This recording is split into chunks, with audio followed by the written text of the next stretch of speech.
স্বাগতম সবাইকে আজবদের গজব খবরে। আমাদের মাঝে উপস্থিত আছেন বিশেষ অতিথি মোহাম্মদ রিমন ভাই। আসসালামু আলাইকুম। আমি তো ভাবছিলাম এটা লাইভ শো চলছে, পরে দেখি এটা টক শো চলছে। এটা কোনো কথা হইলো? আচ্ছা রিমন ভাই, আপনি দেশের পরিস্থিতি কেমন দেখছেন? দেখছি, কিন্তু ধোঁয়ায় কিছু দেখতে পারছি না। Oh my god.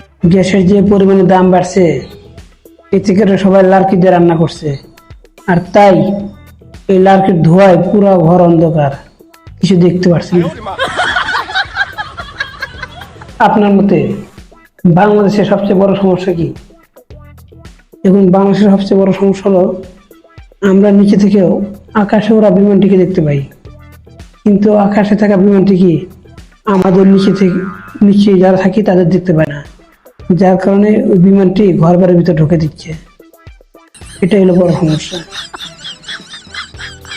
তা ভবিষ্যতে আপনি কি হতে চান, একটু যদি জনগণকে বলেন। ভবিষ্যতে আমি ধনী হতে চাই, কিন্তু লটারি ছাড়া উপায় নাই, কারণ বাংলাদেশের যে অবস্থা, কর্মসংস্থান, এতে লটারি ছাড়া কোনো উপায় নাই। তা আপনি কি বর্তমান সরকারকে বিশ্বাস করেন?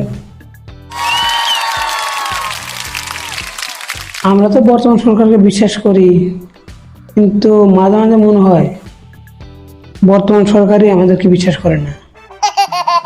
জনগণ সবাইকে বলেন, দেখেন শুনলাম আপনি নির্বাচনে দাঁড়াবেন, কথা কি সত্য? হ্যাঁ, দাঁড়ানোর চিন্তা ভাবনা করছি, কিন্তু নেতার পরিমাণ এত বেড়ে গেছে, আসলে কি আমরা অরিজিনাল নেতা নাকি 2 নম্বর নেতা? কিন্তু অরিজিনাল নেতার তো কোনো দামই নাই। তো আপনি যে নির্বাচনে দাঁড়াবেন, আপনি জনগণের কাছে ভোট চাইবেন কিভাবে? Oh my god. সোজা কথা, ভোট দিন, নাহলে রাগ করবো,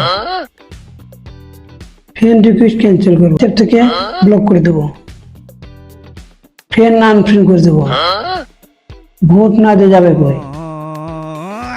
তবে আপনার কথাই বোঝা গেল সমস্যা অনেক বড়।